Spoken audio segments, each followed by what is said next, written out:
Chapter 1. The night she returned.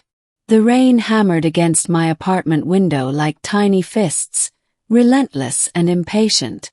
I sat at my desk, staring blankly at my half-finished novel, the cursor blinking mockingly. 5 years. 5 years since I had last seen her. And then the power went out. A deep, resonant hum filled the air, vibrating through the walls. My heart lurched. I knew that sound. The window burst open, wind and rain howling inside. A silhouette stood in the darkness, tall, regal, glowing faintly with an eerie bioluminescence. "Hello, Daniel," a voice whispered, smooth yet commanding. My breath caught. "Vera." The alien queen stepped forward, her forearms outstretched, her elongated fingers twitching with restrained emotion. Her skin shimmered like liquid silver, her 6 eyes locking onto mine with an intensity that made my knees weak. "I missed you so much, human," she murmured, her voice like a melody from another world. "Let's go back." Chapter 2. The First Contact. 5 years ago, I had been an astronaut on a doomed mission. Our ship malfunctioned, hurling me into the depths of uncharted space. I should have died. Instead, I woke up in a palace of living crystal, surrounded by beings with too many limbs and eyes that saw in spectrums I couldn't comprehend. Vera had been their ruler. First I was a prisoner, then a curiosity, and then something more. She studied me, not just my body but my mind. She learned my language, my fears, my dreams. And I learned hers. For 3 years I lived among them. I ate their food, breathed their air, and slowly I became something not quite human anymore. But then the war came. Her people were attacked by a rival faction, and she had no choice but to send me away, back to Earth where I belonged. "You will be safe there," she had said, pressing her forehead to mine in their species' gesture of deepest affection. I didn't want to go, but I had no choice. Chapter 3. The Queen's Plea. Now she was here, in my apartment, dripping rainwater onto my carpet. "Why now?" asked my voice hoarse. Vera tilted her head, her primary eyes narrowing. "The war is over. My throne is secure. Nay, I could not bear another cycle without you."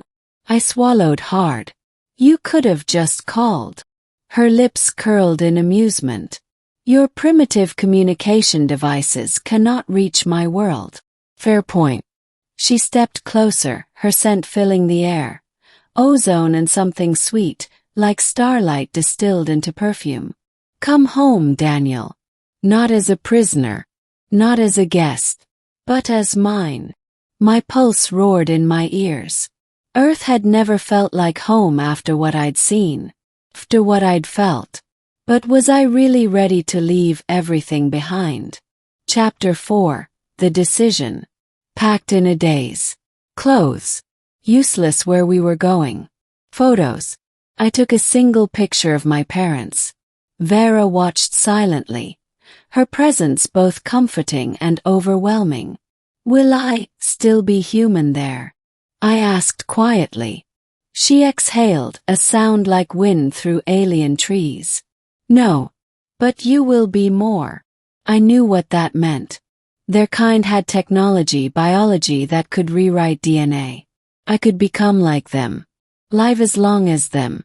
The thought should have terrified me. Didn't. Chapter 5. The Return. Her ship waited in the storm, invisible to human eyes.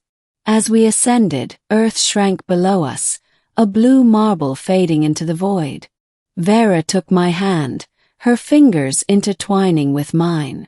"I promise," she whispered, "you will never regret this." I already knew I wouldn't. 'Cause for the first time in 5 years I was home. Epilogue. Among the stars. The throne room was just as I remembered. Vast, glowing, alive. Her people bowed as we entered, their many eyes filled with reverence. Vera led me to the dais, where a second throne now stood beside hers. "For you," she said.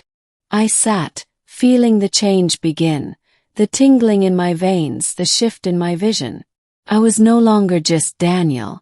I was hers. And I would never leave again. Chapter 6.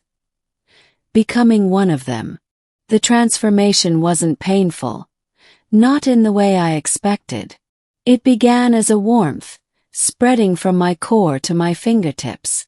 My skin tingled, then shimmered, adopting the same faint silver luminescence as Vera's. My bones rearranged themselves, elongating slightly, making me taller, stronger. But the most profound change was in my mind. Suddenly I could hear them. The whispers of the hive, the hum of the ship, the distant thoughts of Vera's people brushing against my consciousness like gentle waves. Vera watched me with pride, her 6 eyes reflecting my new form. "You are adapting well," she murmured, stroking my cheek with one of her upper hands. I flexed my fingers, marveling at the way the light caught on my now iridescent skin. "Will I still be me?" She leaned in, her forehead pressing against mine in that familiar, intimate gesture. "You will always be Daniel. But now you are also us." Chapter 7. A New Purpose. The days blurred into cycles. I learned their language fully, not just the words but the emotions behind them. The way a flick of the wrist could convey longing, or how a soft hum could mean affection. Vera taught me the history of her people, the wars they had fought, the peace they now guarded. And slowly I was given responsibilities. At first, I merely observed her rulings, disputes between factions, trade agreements with neighboring systems. But soon she allowed me to speak. "You have a human perspective," she said. "That is valuable here." And it was. My presence changed things. Diplomacy became smoother. Conflicts resolved faster. I was no longer just her consort. I was becoming a leader. Chapter 8. The Last Ties to Earth. One night, as we stood on the observation deck, staring at the swirling nebula beyond, I asked the question that had been gnawing at me. Will I ever see Earth again? Vera was silent for a long moment. Then softly, "If you wish to," exhaled, watching the stars. "I don't know if I want to." Earth was my past. But this ship, this empire, this was my future. She wrapped 2 of her arms around me, her breath warm against my neck. "Then you won't." And just like that, the last thread of hesitation snapped. Chapter 9. Forever hers. Years passed. I no longer remembered what it was like to be fully human. My body had adapted completely. My lifespan extended, my strength surpassing anything I had known before. Vera and I ruled together side by side. And when the enemy factions dared to rise again, we crushed them. Not with brutality but with unity. Because that was the lesson I had brought from Earth, the power of connection. One evening, as we stood on the palace balcony overlooking the capital city, its spires glowing beneath twin moons, Vera turned to me. "Do you regret it?" she asked. "Leaving your world behind?" I looked at her, my queen, my love, my life, and smiled. "I didn't leave my world behind," I said, pulling her close. "I found a better one." And as the stars burned eternal above us, I knew I was home.